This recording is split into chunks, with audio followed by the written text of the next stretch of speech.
नमस्कार शेतकरी बांधवांनो, सर्व शेतकरी बांधवांसाठी पीक विमा संदर्भात एक आनंदाची बातमी. तर आता फळ विभागाचा जो काही पीक विमा आहे त्या जिल्ह्यात मंजूर झालेला आहे. तर त्यामध्ये कोणत्या जे काही फळ विभागाचा पिकाचा समावेश आहे त्या संदर्भात माहिती बनणार आहे.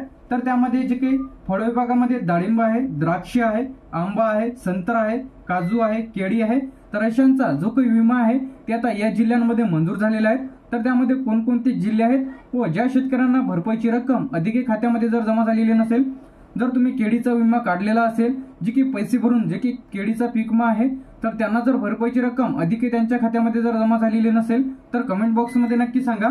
तर आता यामध्ये जे की जिल्ह्यांचा समावेश आहे, जे की जर तुम्हाला याबद्दल जर अधिक माहिती पाहिजे असेल तर आपल्या फ्युचर इन्फॉर्मेशन टेक यूट्यूब चॅनलला सबस्क्राईब करून ठेवा.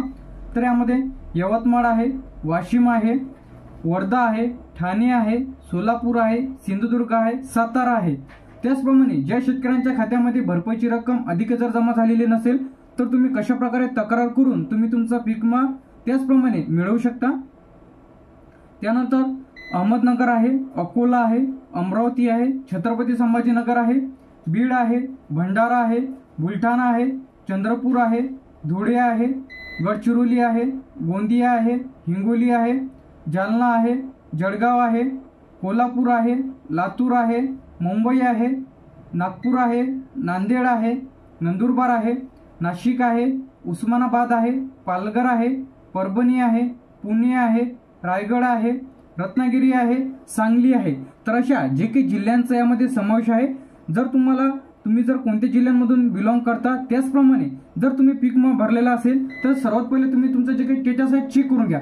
तर नैसर्गिक आपत्तीमुळे, ढगफुटीमुळे, चक्रीवादळामध्ये जे की तुमच्या पीक केळीचे किंवा आंब्याचे, जे की द्राक्षाचे जर तुम्ही पीक विमा काढलेला असेल त्याचे नैसर्गिक आपत्तीमुळे नुकसान झालेलं असेल व तुमचा जो तुम्ही क्लेम केलेला आहे ते सर्वात पहिले चेक करून घ्या की ती अप्रूव्ह झाला की रिजेक्ट झाला. तर भरपूर जणांनी क्लेम हे चुकीचे केलेले आहेत, त्यामुळे त्यांचे जे काही क्लेम आहे ते रिजेक्ट झालेले आहेत. तर सर्व शेतकरी बांधवांनी लवकरात लवकर चेक करून घ्या की तुमचा जो काही विमा आहे ती अप्रूव्ह झाला की पेंडिंग आहे की रिजेक्ट झालेला आहे. तर बरेच जणांचे फॉर्म इथं अप्रूव्ह झालेले आहेत, तर त्यांना मागचा जो काही विमा होता ते आता मिळालेला आहे. तर त्यावरती सुद्धा लाईव्ह व्हिडिओ आपल्या चॅनलला येणारच आहे. तुम्ही जर आपल्या चॅनलवरती पहिल्यांदा आला असेल तर आपल्या फ्युचर इन्फॉर्मेशन टेक यूट्यूब चॅनलला सबस्क्राईब करून ठेवा. थँक्यू.